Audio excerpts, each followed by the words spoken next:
Hello and welcome back to Katawa Shoujo, where we're continuing from where we left off. So she just told her that she paints with her feet. I almost guessed that already, but isn't that hard to do? You're good at guessing anyway. I don't think it is, but maybe I'm used to it by now. I can't get my mind around the fact that she could be an artist, but seeing how adept she was using her feet to eat, I figure painting might not be a problem either. Neither of us has anything more to add up to the subject. The afternoon light works pretty well. I was afraid it would look too flat, but it's not like that after all. I think it's actually pretty interesting. I wanted to see what it looks like in dim light. Do you think it's flat? Well, painting tends to be flat. Not like that flat, flat, like some people are. No substance, no meat where there should be some. Oh wait. Oh man, how do you go back? I don't even know. Let's see the text history.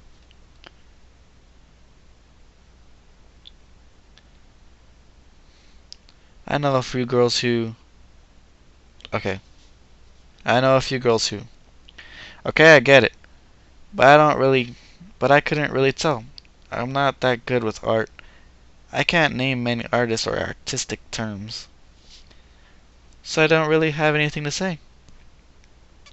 She shrugs her shoulders at that, saying, "Suit yourself," without saying it, and looks up at the sky as if trying to look for something up there.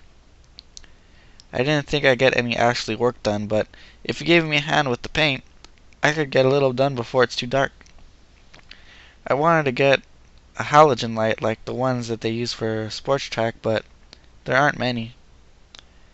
Ren sure is quick to recruit my help, as was Shizune. It really makes me feel that the festival is such a big project that every pair of hands is needed. Why not? I'm not sure if I can be any help, though. It's just mixing some paint. You can do that. Probably. Do you have motor control problems? Like, those people who have some? Cerebral palsy, maybe? No, not that I know of. I get it. Heart thingy has nothing to do with that. She gives me a sly look for some reason. No, it doesn't. Let's do it then. So she sits at an empty wooden box and very naturally picks up a wide brush between her toes on her bare right foot. I open a few of the cans and pour some into the containers into shallow bowls or mixing. The thick paint flows lazily from the can to the bowl like syrup. I mix them, creating funny, hypnotic, looking swirl patterns that melt quickly into each other to form a new monotone hue. Rin sets to work every now and then, asking me for a hand with something or the other. Finding different brushes is easy enough, but mixing the paint to the exact tone this girl is apparently seeing in her head is a frustrating ordeal. She wants precision down to the milliliter before she is satisfied, but her instructions are too obscure at best. Add a splash of green. Half a splash of green. I crouch down to pick up the can of bright green. The other green. This green. I carefully pour some of the other green paint into the mixing bowl. Well, that's almost a whole splash. More white. Is green a good color to add? No idea. You're the artist here. A hint of smile approaches the corner of her mouth. Do you lack an opinion? No, it's just that I have no idea. It's okay, because I got an idea. Add more white. With this exclamation, I pour a minuscule amount of white into the bowl and mix it. It looks slightly whiter. That's not good. It has to be like the color when you wake up and you know that you saw the meaning of life in your dreams, but you can't remember it. Maybe it's yellow. Hmm. Despite the impossibility of mixing color like the change of seasons or another nonsense that's being imposed on me, I find myself enjoying it more than I thought I would. Seeing a painting being bored on the plaster wall feels like magic. I spend the moments I have between mixing paint crouching down on the paving and just looking at our work. It feels slightly intrusive at first, like breaking some imaginary intimacy, but Rin doesn't seem to mind the least bit. Maybe it's just in my head. Her entire presence emits a completely different air as she patiently works the details, adding layer of paint on top of other layers of paint, suddenly moving her foot across the wall to add new shapes. I imagine when I imagine to produce a possible mixture of paint, the rare smile on her face is oddly rewarding.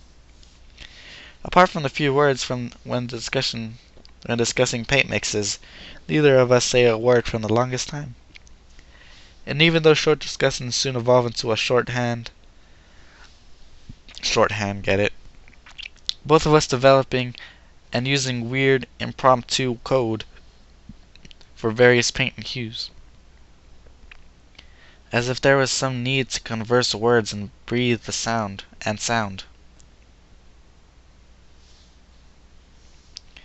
We stay there late into the evening until it becomes too dark to paint properly. Do we stay there even later? Oh. We stay there until it becomes pitch black and we don't know where the house is.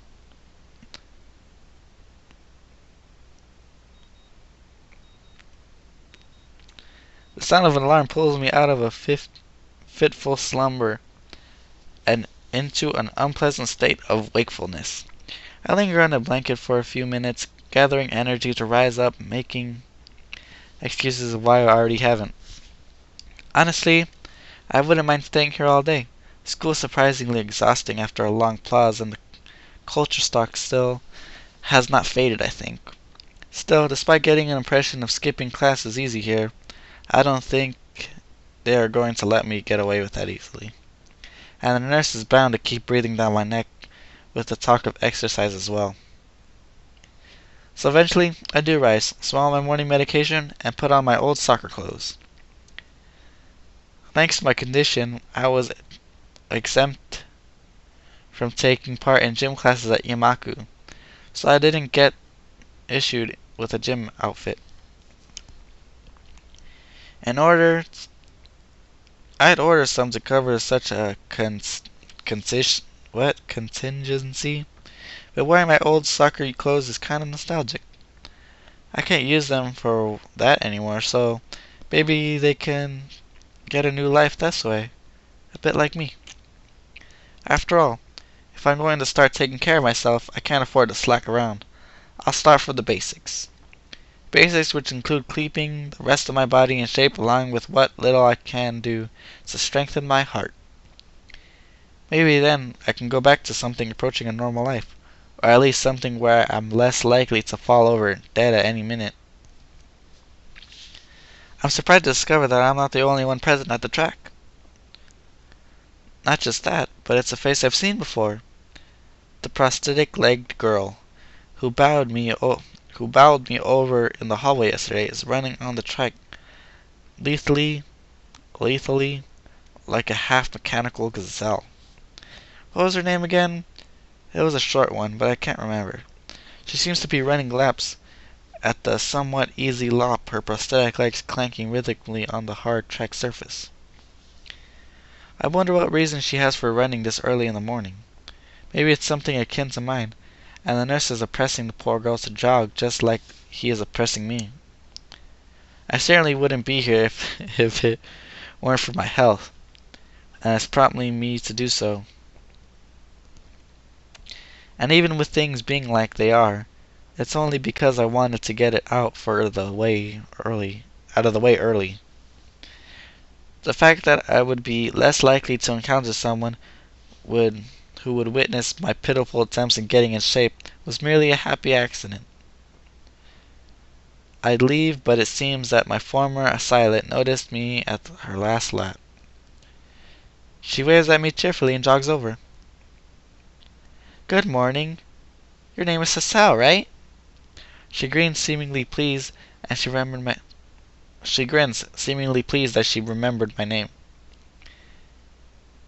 You may not remember me. Emmy. Emmy? I knocked you over in the hall yesterday? Miss Arbazuksky? What the heck kind of face is that? She imitates Misha's imitating Shizune, failing to get the same kind of subdued lit into her high-pitched voice. How could I forget such a blunt introduction? Emmy has the decency to look vaguely apologetic for a moment before giggling. Yeah, sorry about that again. Well, so long as you don't make the habit of it, I suppose it'll be fine. Great. I'm sure she realized I was joking. So the spy consultant the nurse was talking about, is that actually you? That's right. Oh. I was expecting someone from the nursing staff, to be honest. What are you saying? I don't look like I could be a spy? No, this is more like a relief. I was afraid he would have someone to watch my every move. Unless you are here to do exactly that.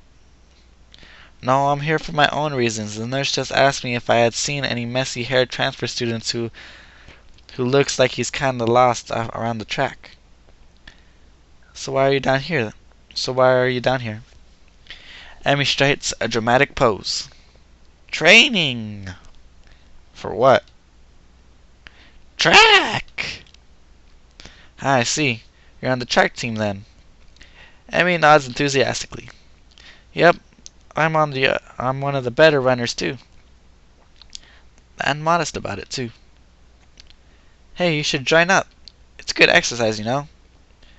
I think that much activity is probably out of the question for me. Nah, I'm not sure that I really like running all that much. Plus, I'm just not that into organized sports, you know? It's true. I never really got into much into soccer.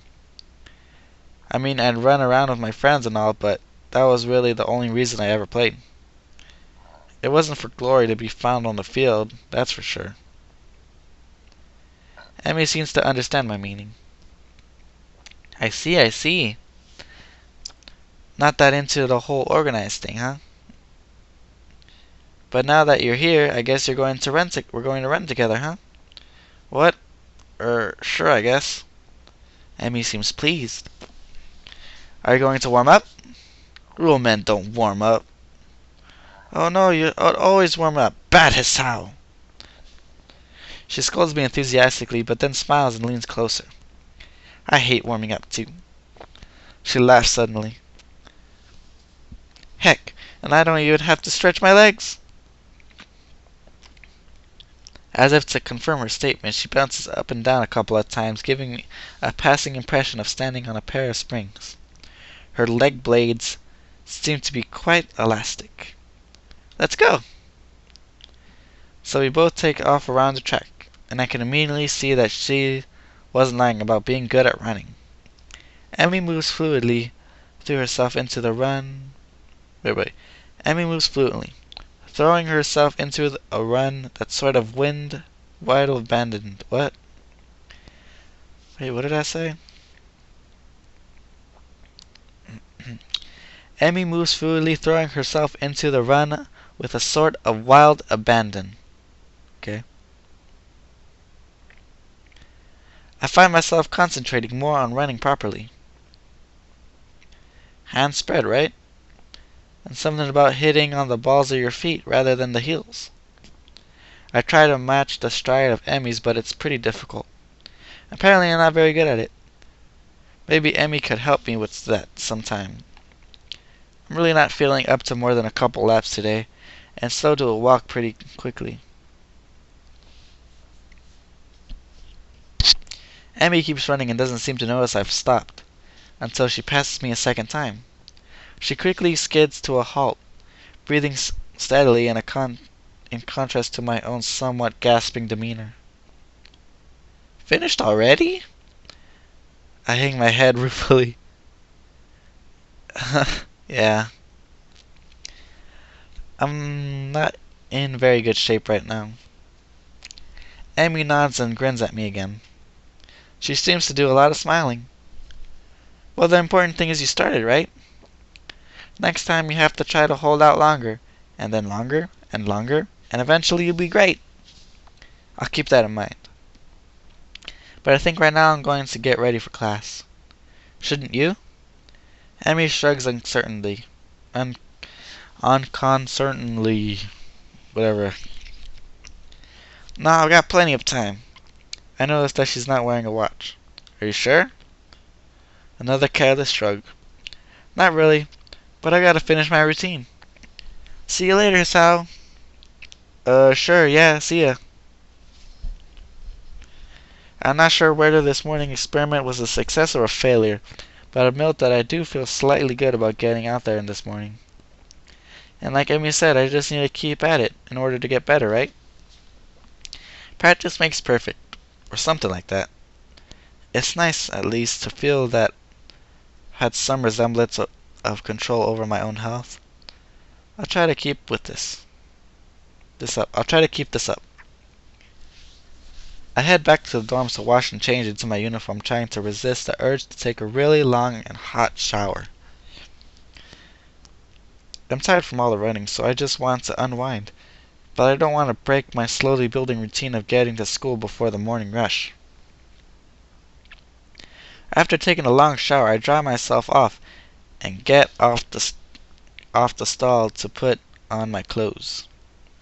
Out of nowhere, a shadow appears within the mist, looming and radiating malicious intent.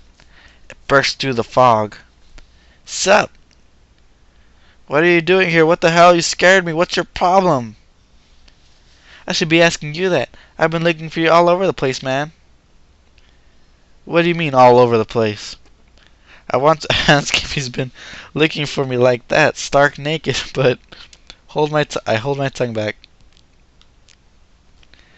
I finally realize I'm still naked too, and quickly hold up my shirts in front of me, but Kenji doesn't seem to notice a thing. His glasses are all fogged up, but then, why doesn't he wipe them off? His vision's so bad it's like he's perpetually seeing through fog. You know your room? And yeah, that's it. You know your room. And yeah, that's it. Yeah, I mean, I still had to get up though. Whatever. It's not important. Can I borrow some money? He puts out an innocent face and looks away, trying very hard to look very casual. It doesn't work. He's as transparent as his wide window pane sized glasses. Talking neutrally like this, wearing nothing, feels awkward. Actually, somehow it's even more awkward to be naked in front of someone when they can't see you being naked, to say nothing of the fact he's naked as well. I try to brush the feelings off with little success. Money? Sure. Awesome. Wait, why do you need it? Can you just give it to me because I have goodwill not to run through your pockets while you were in the shower? I could have, but I exercised restraint. And in the end, isn't it the thought that counts? Come on, be a pal. This makes no sense. If it's the thought that counts, I would have withheld payment since his thoughts were so clearly impure, and his intentions are probably even more sinister since he can't tell me what they are. I say as much to him. I'm offended, man. But if that is your game, then fine. I guess I have no choice. I have to order a pizza, and I already have most of the cost of the pizza.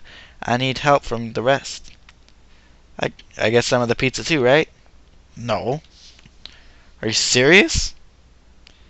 Yeah, I would give you some, but you have class. You don't have time to eat a pizza. What about you? I'm not going to class. I have to wait for the pizza and pay the guy, and then eat it. It's not easy. You have to obtain the pizza stealthily. If you don't, everyone will see you and the pizza, and they will ask for a slice. It's a hard world out there. Everyone wants a piece, and then you're left pizzaless in an unforgiving world. It's happened before. That's how I know. Every day I plan vengeance so that when the people who wrong me order a pizza, I will be there, very vigilant. Kenji strikes a dramatic pose completely without irony. Completely without irony. But yeah, I only need like 400 yen. Please? You're my only hope. I can't go outside and buy my own pizza. It's too far. I try not to go out unless it's absolutely necessary. Let me tell you what happened the last time I went out without carefully planning it out in advance. I was outside. I can't remember what I was doing. Something. Standing. Maybe wondering how I got there. And then out of nowhere it happened. Like a flash of light splitting in the sky. Like how you split a sandwich into 2 equal pieces to make it more manageable to hold and eat. A bird crapped on my head. It was the second most shocking moment of my life. What was the first? He ignores me and keeps going. I want to grab him and shake him. Is he just trying to keep momentum? I'll go with it, even if it's more like he's just didn't hear me. It was like in the opening of some kind of anime show. You know how there is always a part where the main dude is fighting his rival and they fly at each other and clash swords and there's like big dramatic colored auras and zoom. It was like that, but with poo. Okay. So yeah, I need some money, please. Don't leave me hanging, man. I only need like 1,000 yen. I thought it was 400. Okay. What? I'll pay you back, I swear. You better. That's what it's meant to borrow stuff. I don't know when I'll be able to pay you back. You have 1 week. Arrgh. Kenji Witchesman makes a noise like a dying cow. A particularly disturbing fact, given that his baton is conducting freely. His baton is conducting freely. You're not supposed to be so tight-assed about money between brothers in arms, man. Men have it bad enough as it is. Did you know the male porn star only makes about half of what the female porn stars make? Well, that doesn't mean anything unless you're a porn star.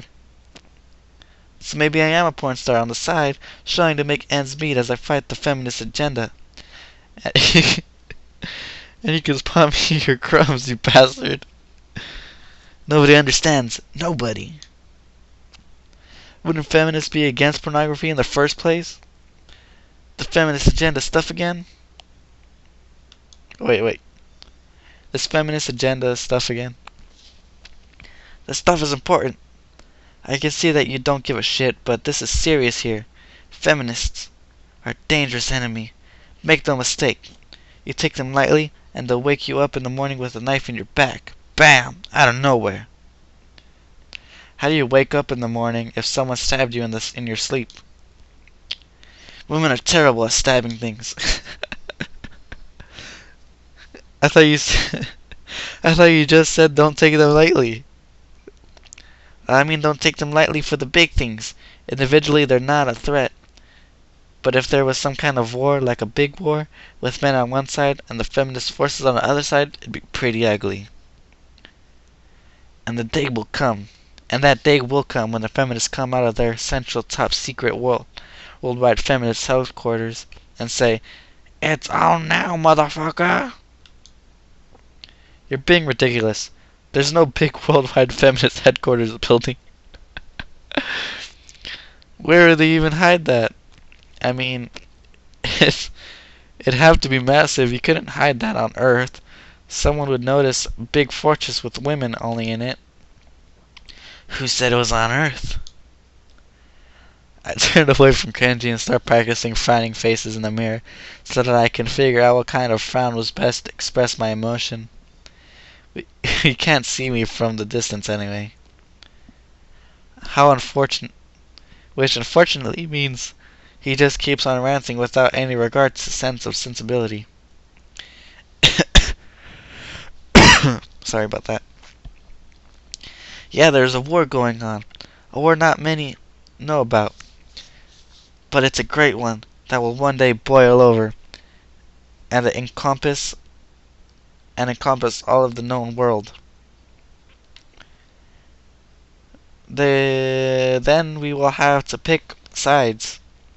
We will have to make a stand. In fact, it's happening right now. Imagine it. The bloody battlefield.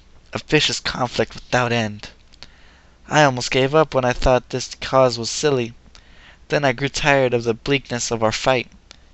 Then I mistook the time the power went from our feminist raid and thought the end was near. But then I realized that I gave up. It would be all over. And I was like, whoa. And I knew I had to get serious because I am the last sane man in the insane world. It's about duty. Must be a pretty crappy movement if all the hinges on one naked guy ranting in a bathroom to add another naked guy. So can I have the money? He's blocking the way out. It's getting cold because I'm still naked, and I want to go to class, so I agreed to spot him the money. Awesome, thanks, dude. We should go bowling later on. Bowling? Yeah, it's the ultimate sport. There are almost no women bowlers either, making it almost the manliest sport. Should I wear my pink bowling shirt and matching shoes, or the pastel green with flower accents? They're your bowling clothes? Maybe. Anyway, you had better pay me back. I can pay you back in stuff, right? I don't have the time to ask him to elaborate on what that means. I don't know, I have to get to class. You're kind of in the way. Oh, sorry, yeah. I don't want to hold you up. And have to... Oh, shit. What did he say? Oh, sorry, yeah, I don't want to hold you up, and I have some stuff to do myself. The time has come. The time for what? I just like saying that. Okay, now time has really come. For what? I have to use the bathroom. Get out of it.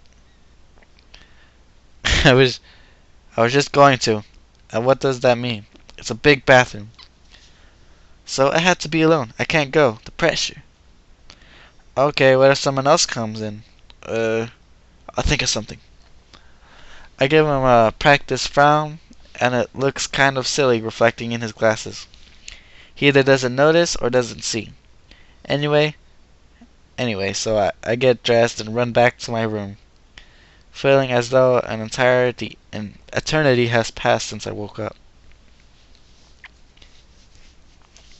That is a time I'll never get back. I'll get him for this somehow. But now, I have to get to class. I'm the first person in class today, although I think I'm a little too early. Then again, sitting alone here for 20 minutes sure beats having to suffer that time with Kenji. The combination of fatigue, frustration, and boredom starts making me feel very tired. I black out for a second.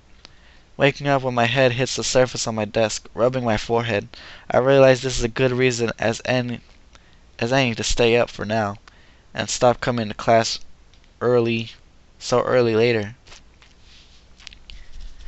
Eventually I hear a tapping noise outside the hallway, and Lily's tall figure appears in the doorway.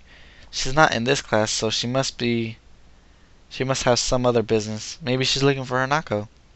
Lily stops at the door looking hesitant, as if she was a vampire who can't come in unless invited. I consider doing so because she looks rather lonesome standing there. She steps in her own accord, though. After straightening her skirt and shirt collar, as if there, as if it was, as if it was of importance to look prim when entering our classroom. Excuse me?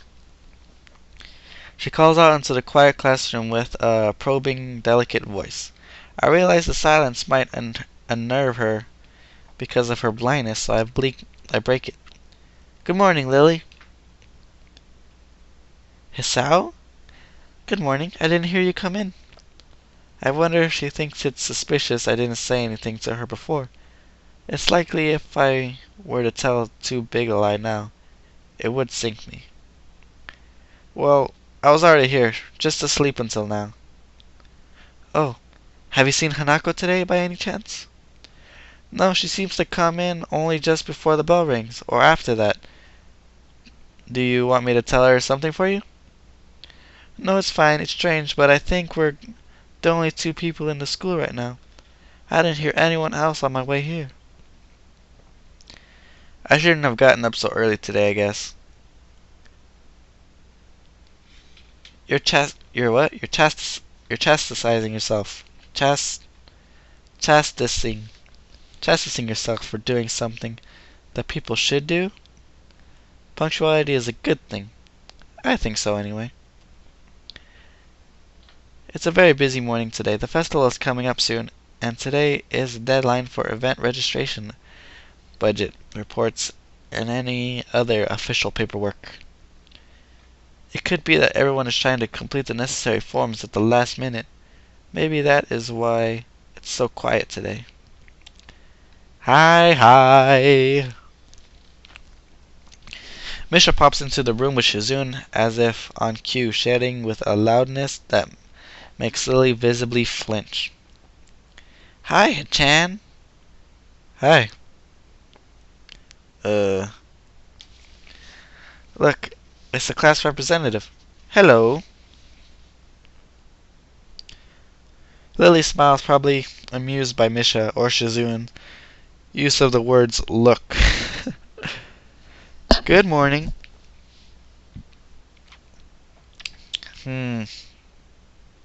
Of course you're not the representative of this class, right? I'm not. Lily seems a little more guarded in her answer to Shizune than she was with me the other day. I guess they really don't get along at all. Then I realized that Lily might actually not know Shizune is present, and she's trying to detect whether or not she is, to know who she is talking to. For all she knows, she's talking to Misha, but knowing that she and Shizune are practically inseparable, she might expect Shizune being the other one that actually talks. Damn, how complicated. I decided to help Lily out, for my own peace of mind more than anything else. You're here early, Shizune.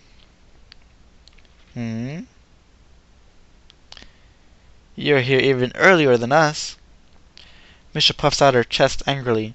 Why is she getting angry? Does she feel emotion on Shizune's behalf too?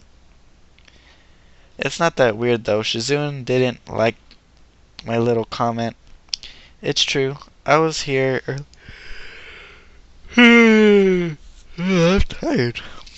I was here earlier than them. So me saying something like that could definitely be misinterpreted as anything. Especially to Shizune, who doesn't have the benefit of hearing tone to gauge intent. Before I can start weighing whether or not I should apologize, Shizune has already moved on. Class rep, it's a good thing you're here. We have to talk. The festival is coming up in 3 days, right? Every other class has already handed in their projected budget reports for their event. Even the first years, except you. Wahehehe. There's still time to hand it in, isn't there? Today, the deadline is today. You're certainly taking your time, aren't you? If I had it my way, I'd have all the necessary paperwork days ago. But someone had to say the deadline had to say the deadline. Please extend it. Yes, that was me. Planning something on this scale is not a small task, and a week is too small a time frame to expect a whole class to work out such a complex issue completely. Do you want to know what's harder than distributing the funds for one class event? Handling the same matter for every class in the school, and then some. The one who does that is me. Misha puts her hands on her lips and stands up straight. Who? What? Wow, she is really getting into the role. Lily doesn't really uh, look like she's very amused though. Hey Shizune, aren't you being a little too hard on her? There's still a whole day left. Please, Sal, it's alright. Lily seems happy I'm taking her side, but I'm a bit conflicted that I might think she can take care of herself. Oh yeah. If this is about the budget, then I'm disappointed you think I have forgotten about it. I understand how important it is. Then, can I have it, please? Shizune, she might not have it on her at this exact second. It's not here right now. I asked 2 students to take care of it for me. Students from my class. She emphasizes the last sentence, much to my surprise. She knows that Shizune and Misha's efforts to rope me into the student council. I guess words must have gotten around, so now she's using me as ammo against Shizune. This just gets better and better. It was your responsibility. A budget report isn't something you should just be delegating away. As class rep, it's your job to be on top of things. This kind of disregard for proper procedure is really just terrible. They completed it, being capable of doing so, but the students have been sick recently, so they could not come to school and give it back to me. If you want, I will apologize on their behalf for getting sick. Okay. Although Misha misses Lily's little jab entirely, Shizune doesn't, and she seems torn between being offended by Lily's daring and jumping for joy at the prospect of a challenge. Lily, don't they live here at the school? That's a 5-minute walk, you know. What could have possibly have that prevent them from taking 5 minutes out of their busy lives to drop off something that will affect the enjoyment of their entire class? Lily opens her mouth to say something, but Shizune closes the gap between them and starts sighing furiously, waving her hands around like an orchestra conductor. Lisha tries her best to convey the same passion, but it can't seem to lose her normal, cheerful tone. The result is interesting and somewhat surreal. And what's with that attitude? I said that it's not something you should be delegating away. Are you the class representative, or aren't you? Tell me the names of those 2 students. They should have your job if you can't even handle something this simple yourself. One form isn't the full extent of what I am supposed to take care of. Lily's tone is growing slightly impatient, but she is doing a good job of not letting Shizune see how unsettled she is becoming. She's playing her cards close to her chest. Shizune, on the other hand, wraps her fingers cheerfully along the edge of her glasses, knowing Lily can neither hear nor see how excited she is. Of course you do so much, class rep. It must be difficult being you. Lily tightens her lips at Misha's words, clearly understanding the intent behind them, even though Misha delivers them without even a hint of the sarcasm which they were meant to have. Shizune and Lily don't like each other. This much is clear, but it seems a little much. It seems like Lily has had enough and is ready to push back. What the heck is happening? Are they gonna fight? I was actually just discussing the budget before you came by. You must be very talented to have finished all the student council duties so quickly that you can track me down and make sure I don't forget my own. Are you accusing me of slacking off? It seems like you're confusing me with yourself. I don't think so. That would be a very difficult thing for me to do, comparing myself to you. You're right, the difference between us is like heaven and hell. And it's not hard to guess which one you might represent. The air between them ripples with the heat of their enmity. Well, not really. They can't disguise it anymore. Even wait, what? Anymore though. Even Mirsha looks like she's beginning to understand the real nature of this conversation. Hichan, don't you slack off either. What are you talking about? Aren't you taking part of the festival, Hichan? You are, aren't you? Then I hope you are going.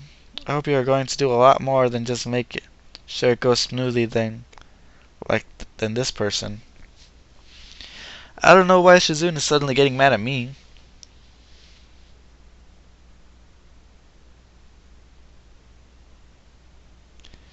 Oh, I don't know what to do.